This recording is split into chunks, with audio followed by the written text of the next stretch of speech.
You would think you're in a vehicle, Right. steel hitting, but no, these cows are like you said, They're thousands and tanks. thousands of pounds. You're hitting a Right. tank, Right. and I've seen some of these cars, and the whole front is just crushed. Oh, wow. And I'm like, how is this happening?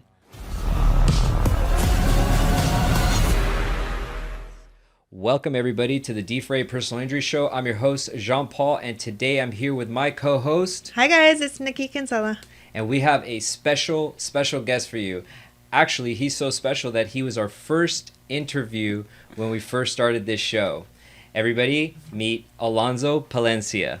Hi, everybody. Hi Alonso, Good welcome. to be back. Yeah, thank you absolutely. for asking me to come back. Good What to an be honor. back. So listen to this. Alonso was our first show ever. So if you look at our history here on YouTube, check it out. He's our very first person we ever interviewed, and so it's really special to have you back on the show. Thank you. You might not recognize me. I had a beard then, I think. You still got a little You bit. still got there. it. Well, I got the There's still a front, little but bit I had the whole thing going. Just a little bit more. that caveman look. I think it was Like during COVID, me. right? It was during COVID. Yeah, I had the caveman look, Everybody but- had the white faces on the lower half. That's right. I remember that. Yep. Yeah. Oh, But no, thank you. Thank you for asking me to come back. Thank It's you. always great seeing you guys. and Absolutely. Being a part of So- this. Same. Yeah. Alonso is one of the you are the senior paralegal at BD&J. Yes. How yes. long have you been doing this? How long have you been a paralegal for? Wow. Coming up on my 33rd year. Oh, moly. Yeah. Oh, wow. So I started when I was 2 years old. No. 33 years in the industry. And so far, it's been a fun ride. That's Yeah. awesome. I've enjoyed it. I've liked it. Nice and career, good, good people. Good people. A Yeah. lot of good people along the That's way. great. That's the good thing. You know, Absolutely. you got your good and your bad, but Sure. majority of a lot of good people. Like you guys. Awesome. Thank you. Awesome. Thank You you. guys. Likewise. Thank you. So we're just going to ask you a couple questions. I know you're full of knowledge. You have a lot of information that you've learned over the years with experience, and some of it maybe has even been passed down. And I think you'll help us kind of put some facts straight, and then also maybe even share some of the crazy stories that you've had in this, career, lifestyle that you've chosen. Ooh, I may have to throw people under the bus. No, I'm kidding. No names. So. Out of curiosity, we were just talking about something up north, and you mentioned cows and Oh, we were and talking stuff about like the that. Midwest. I'm Oh, from the is that- Midwest. I was saying that there's more because we're talking about sprinklers because it's so hot. Uh-huh. So in the Midwest, there are more cows than people. I swear. There's and deer. So this happens a lot. This actually happened to my brother 3 times. He's hit a deer, and I've heard of people hitting cows. So I want to know. Because they destroy your car. Oh. Like, if you hit a cow or a deer, your car is done for. Especially, man. too, if they fly up, they go into your windshield. Oh. You can get some bad injuries from that. So, my question is someone up north, because I know there's cattle up there, someone's driving down the road, hits a cow, gets injured, totals the whole front of their car, because this is like a 1,000-pound animal that you're, like, hitting. It's pretty much like hitting a car, pretty much. Or a wall. So... How would your insurance cover that? You call them up, hey, I hit a cow. Yeah, I didn't even How would explain you that. explain that? Normally it's car on car or something. So how would this go about? I think normally you have to look at, number one, who owns that cow. How's it getting on the road to begin with, right? Normally there's fencing, broken fence. Here comes a cow wandering on the road. We have numerous cow cases, and I look at them like, who are we going after? They're like, well, cow. You go after the cow. Free milk Do for they the have $1 rest of million your life. policy by any chance? But it's farms. It's local farms around. They let their cows wander about. And so we've had some happening in the middle of the night. Black cow on the road. You don't see them, and you're hitting them. And I've looked at cars going, how do people survive this? And so we've gone after the farms. We've gone after the state, because they should have fencing. If you're in those areas, you should have fencing so the cows don't come in. So we've been very successful in those. We have one guy in our firm, we call him the cow guy because that's all he likes to do. And I help him on his cases, and it's funny. I'm like, another cow? He's like, yep. But we've been very successful in You should those. get a cow imprint BD&J t-shirt and I'm get gonna it get him for a him. shirt, one of those black cow and white print. ones, Yeah, and have the him cow wear it in print. trial or something. So let me Start ask a new you. So trend. does that happen with besides cows? Let's say a dog or somebody's sheep or something. I mean, it basically falls under the same liability, right? Of whoever Yeah, owns a it? dog's a little bit, I think, harder, but like a sheep, any kind of I would say cattle or of any sort of animals. Larger They're animal. larger animals. Yeah, you can go after the farm. They should be maintaining their fences. Yeah. The state should be doing, if you're in those areas, putting up fences so those cows don't go out. Right. And on the road, a lot of people get injured. Yeah. up Oh there. yeah. The worst I've heard is a chicken or a person was on a motorcycle or a dune boogie or whatever. Oh no, and that a chicken was hit their that face. was my and- friend. My Yeah. friend up in the Midwest was on his motorcycle and a wild turkey flew up, hit him in the face. He was in a coma for 4 months. Yeah, see. They 4 months. You would think you're in a vehicle, Right. steel hitting, but no, these cows are like you said, They're thousands and tanks. thousands of pounds. You're hitting a Right. tank, Right. and I've seen some of these cars, and the whole front is just crushed. Oh wow. And I'm like, how is this happening? Yeah. Right? But you got a car going about 50, 60 miles per hour. You got a cow just sitting on the road, and bam, Ah. and you're thinking, what did they hit? Like a cow? My God. Yeah. You know, but I mean, luckily we've been very successful in terms of we get the farms, there are dairy companies up there. You got them all. So I have a question, because since we're on the animal hitting subject, and if this were to happen to me, I would kind of question it. So deer, this happens a lot. They're not fenced. They're not part of farms. How would you go about just hitting a deer and it totaling your car, or the legs coming in and injuring you? That's not on. Would That uninsured would- motorist coverage? It may. Yeah. It may. I mean, I haven't really looked into the policies of those, but it should. It should cover you for that. But I'd have to. I know it'll cover your vehicle, obviously, but will it should. It Yeah. should kick in and Yeah. Yeah. because you can't control that, unfortunately, right? Right. I mean, who are you going to go after with a deer? Right. Nobody Yeah. really owns deers Nobody out there, owns deer, right? yeah, I mean, so exactly. it's hard, you know, but yeah, I would think your would cover it. You know, make sure you take pictures of that deer on the road because they won't believe you. Right. But I would take as much evidence and I would submit it. Okay. Interesting. Good to know. Good Yeah. to know for general public too, especially Yeah. if you're out in That's a new one for me. I've never heard of that. the boonies riding around and hit a deer like my brother. Yeah, always submit, claims like that. You should always submit to your carrier Exactly. Yeah. and fight it out. Yeah. Do what you can. Don't let it go just because you hit a deer or whatever on the road. Got it. Try and get as much as you can. First question is, or actually, reflecting on your vast experience, what would you give your younger self when starting out as a paralegal? Any advice? Brace yourself. It's one of those roads. I mean, if you really truly like it, stick with it. It's fun. I mean, it just depends on the type of law you're doing. You got your criminal, you got your med mal. I've stuck with PI for 33 years. I've been taught with the very best. Yeah. And so I've learned. I've learned over the years. I've had fun with it. There's times you think I need to pull out. I'm done with this. But something ends up pulling you back, a case, a client, or your coworkers and stuff. But I would say you have to set your boundaries. Yeah. Because if you go beyond them, you'll burn out very quickly. Mm-hmm. So set your boundaries early on. Learn. Just learn. But then set your boundaries. Yeah. Right? You got to balance. Everybody's always talking nowadays balance between work and home, work and home. Yes. Right. You have to. You have to in order to stay in this industry. Yeah. Is a balance. And if you weren't to, if let's say you had another chance besides PI, was there anything else that interests you in law? No. No, just PI. Yeah. I mean, I started in PI. The cases, are never the same. Yeah, you got auto. Sometimes you get this weird case and you're like, this is an interesting one. Uh-huh. And so you get yourself more involved in it and you get into it and you're like, wow, I like this. This is fun. So every case is different. It's Right. like a good Right. romance novel. Yeah. Kind of. You got the crazy girl, you got the good girl, all of that stuff. stuff. Yeah. But I mean, I would just say get in there, learn as much as you can. Don't learn bad habits, right? There's a lot of bad habits out there that I tell a lot of the paralegals.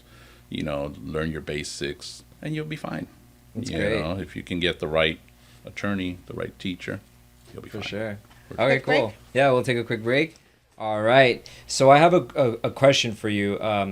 Have you noticed any reoccurring patterns or common misconceptions among clients when it comes to understanding the role of a paralegal? And how do you address those misconceptions? I mean, I guess every client seems to think they have to talk to their lawyer, right? Correct. Every time they call, talk to my lawyer. I got to talk to my lawyer. I would sit in the meetings, introduce myself, and I guess build somewhat of a relationship. Yeah. Basically say, I'm the one you're going to deal with Yeah. pretty much every day. If you got a question, the lawyer's in trial, the lawyer's in a depot, the lawyer's at some hearing. So you have to basically get your clients to trust you, Yeah. right? Once you can do that, then it's like they think you're their lawyer. I've had clients call me and say, you're my lawyer. I'm like, no, I'm not a lawyer. I'm not a lawyer. I'm not a lawyer. Right. But if you can establish that early on, and your attorney has to do that for you, saying, I'm not always here. He's the one that's going to set up your doctors, help you out in anything you need. So sooner or later, you start realizing, right, that, oh, I'm going to deal with you. But if you got something very legal, I'll get the lawyer for you. Right. Or you set up. But the misconception is we don't know anything. All we do is push paper. And it's like, no, it's changing. It's now changing to where people are learning more. People are starting to educate themselves a little bit more. Right. And so we're able to handle that role when the attorney's out and about. Yeah. So just my thing is with the clients, just build a relationship with them to where they can trust you. Right. Once you Right. do that, then it's smooth sailing. Yeah. You know, unless it's a really, really difficult client, you better get the lawyer involved and set them straight. But, you know. So what's stopping you from not becoming a lawyer? I know if you work in a law firm for so long and, Oh, yeah, is and you that- work and the law firm signs off for you, you could potentially become a lawyer. Whoa. Is that how it works or no? Well, yeah, it does. There's two programs. Either you go to law school, or you can do the program where a lawyer basically monitors you and gives you the testing and everything. I've known of one guy that did that, and he would tell me, you should do it. I'm like, it seems too hard because you're not with the books, you're not anything. And he said, no, you can do it, you can do it. I never took it on. I should have, because I got offered it so many times. But again, it was a balance of life and work, life and work, life and work. And I always was told, why didn't you go? And it's like, well, if I go, who's going to run their office? Who's Right. going to hold them up there? And Yeah. so I don't know if there was just excuses, or I was like, I don't really want to be a lawyer. Yeah. You know, The extra headache. Yeah, I don't need that headache. I don't need a license. No, let me go. I'll work under somebody else. I'm good at checking out at 5. Thanks, guys. Exactly. Lawyers keep going. 8 o'clock, 9 o'clock, 10 Oh, o'clock. Here gosh. comes emails. Here comes phone calls. I'm like, Yeah. I want to cut my life and enjoy my life. Absolutely. Yeah. So Yeah. I don't. It's I a don't know. lifestyle choice. It's I mean, definitely I a probably lifestyle, could You definitely could. You're start very again, smart. You but 33 years. I think I'd have to wait till like my daughter graduates college and maybe then decide, why not? Yeah. No, You should absolutely. just do Time it, is but not important. use it. Just to have I it. could. Yeah. Yeah, a lot There of you people go. do. A Yeah. lot of people do.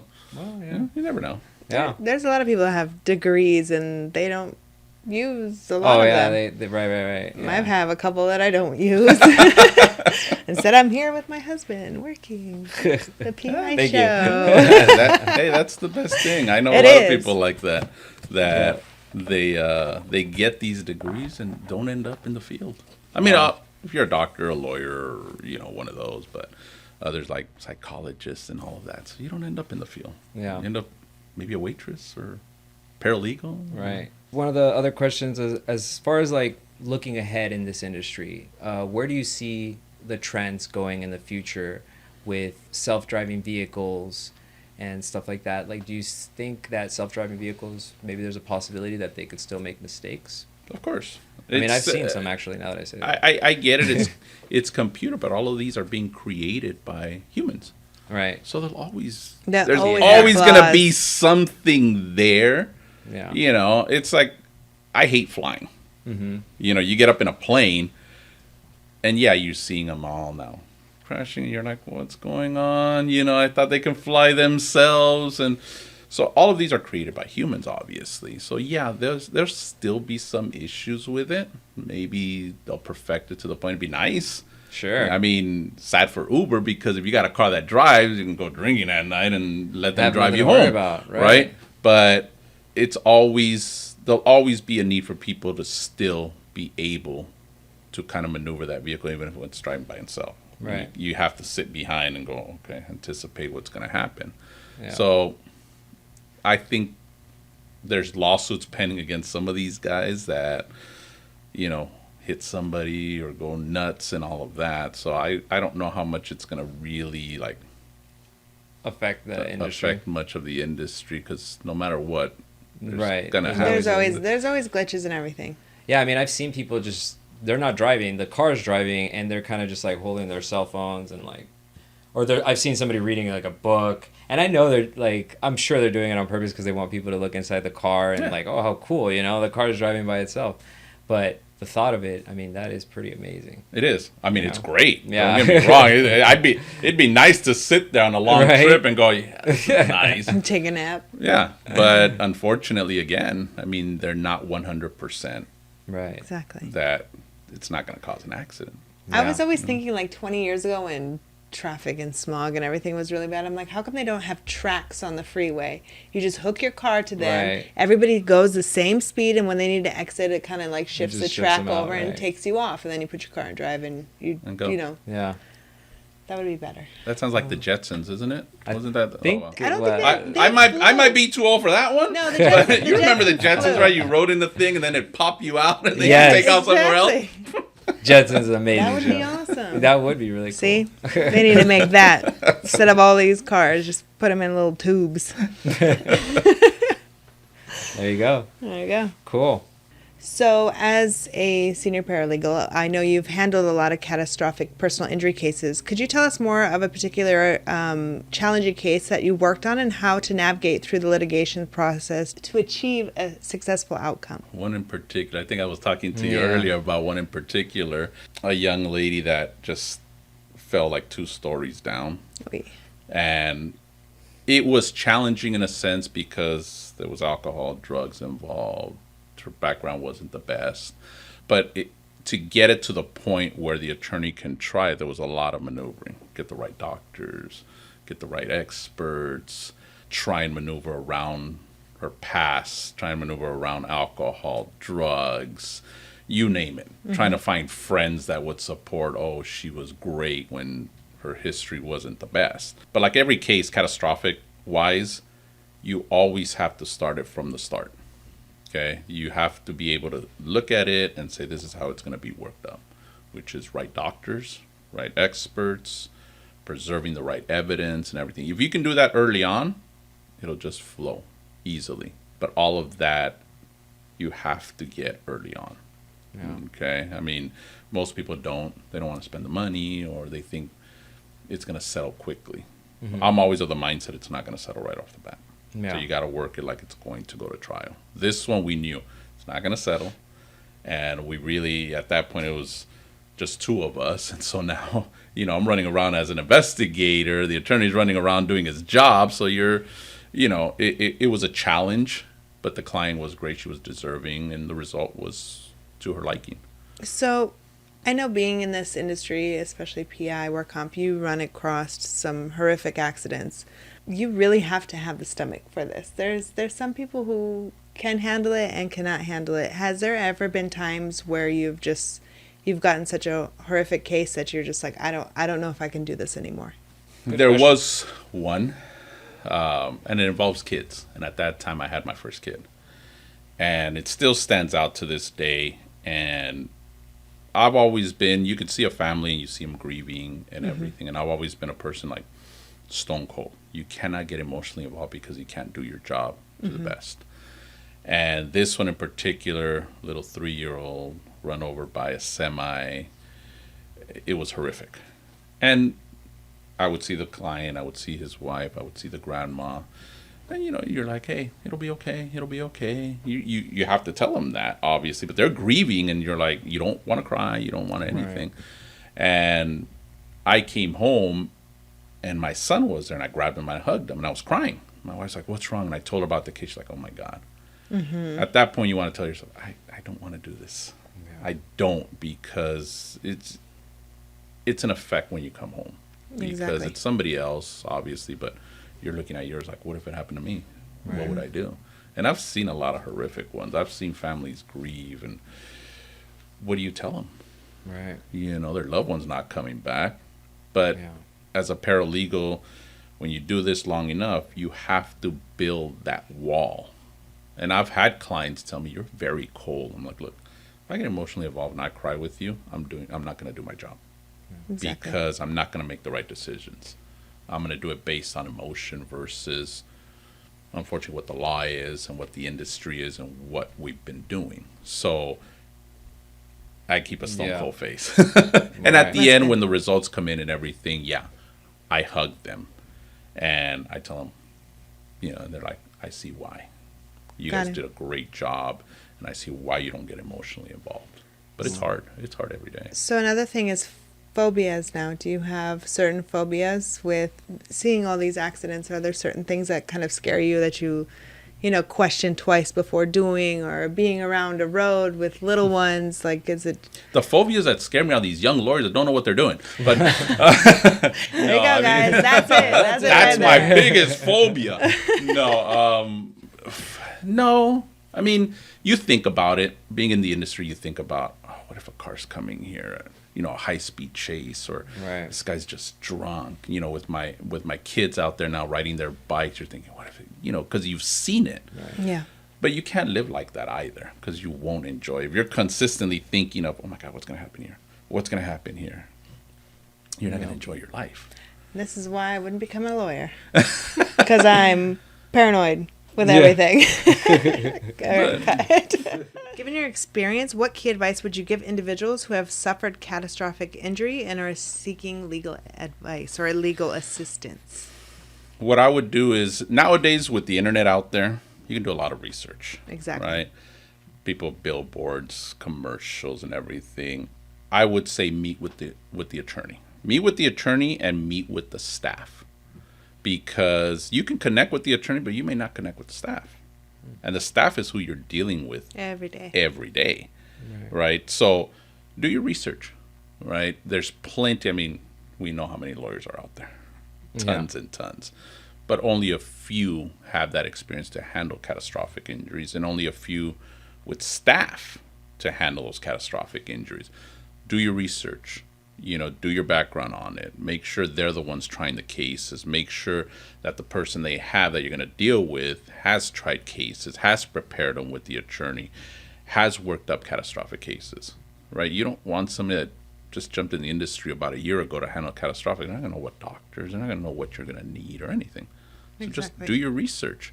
Be comfortable with them. Once you can get comfortable with the staff, then it's easier. You're going to know they know what they're doing. The lawyer's going to know what it takes to win a case, what it takes to get you that justice.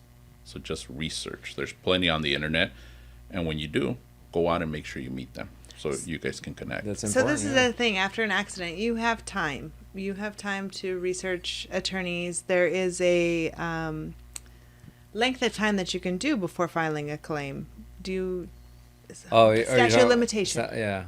Statute of limitation. So do you want to tell everybody what statute of limitation is? Yeah, you have a certain amount of time to file and protect your claim. But there are different statutes. You got government claims, you got 2-year statutes, you got so many. So it's best to get a lawyer early on. I wouldn't wait, because the longer you wait, you're not getting the treatment you deserve. You're getting insurance companies over here doing what they need to do to make sure you don't get paid. So it's always good. You're going to have a lot of lawyers. You're going to have a lot of people approaching you. Oh, I got a lawyer. He did this for me, did that for me, did this for me. That's fine and dandy. Every case is different, right? This person could have had a simple rear end accident that settled within a month's time. But if you're losing your legs, limb, paralyzed, whatever it may be, that's a little bit more complicated. Right. You want to get somebody that's handled those. You want to get somebody that's done them. You want to get somebody that knows what it takes to win those cases, right? But you want to do your research very quickly, right? I wouldn't, too many people go with family members because that family member had a case and whatever. I wouldn't. Internet, research, right? Custom fitted for what injuries you have. Correct, because everybody specializes in something different. Oh, okay. So there's some. So basically, you're saying that some law firms specialize in motorcycle accidents versus other TBI, maybe in traumatic brain injuries. I think some lawyers specialize in terms of injuries. I look at it as injury-wise, right? Some people can handle a paraplegic, quadriplegic, TBI, somebody in a coma. They know how to maneuver that. Others are okay with a neck, back, whiplash type accident. right? Every lawyer knows how to do a car accident. Every lawyer knows how to do a premises. They're not difficult. But can somebody get the client the medical care, the right experts for that case? Not too many. Those that have tried cases will know, right? They have a proven track record. They know. Right. So you have to seek out the right lawyers. Gotcha. You got to make sure they have that right trial attorney that's done them. Right. That makes sense. Yeah. I can see why. How do you stay motivated to stay in one place for how long did you say you were there for? I was there 30 years at one place. Here's the thing, and the reason I'm asking is because I feel like there's so many people out there that go into, a new job. They're there for maybe a year and a half, and they leave. And they Jump go to to the another, next, and a different job, and then the next, and then the next. And they're just kind of there for a paycheck, versus somebody who's invested in actually learning what, the company's about and how to grow with that company. I was very fortunate early on. I paired up with a lawyer that was great. And to this day, he's still great. He taught me a lot. I will never deny the fact that he taught me how to be in this business and how to do the job and everything. But sooner or later, things change, right? You work for somebody, you put in all your effort, you learn the industry, you do it every day, and you become as best as you can be. And the time came when it was like, well, what about you? What are you going to do for yourself, right? Everybody said, oh, how can you leave? Well, he's already established. He's got everybody to support him. Now it's about me, and was this a fluke working with one of the top trial lawyers? Can I work with another one? Can I have the same results? Can I do the same job? And so it was time to venture, and I did. And so I paired up with BD&J, and they have a great trial lawyer, and we connected very quickly. I thought, oh my God, what am I going to do? But I've been welcomed there. I've connected well with him. I've connected well with the partners. There's a lot of people there. I still don't know all of them, but with all the vast experience, it was easy just to slide in there, right? And so now we work very, very well.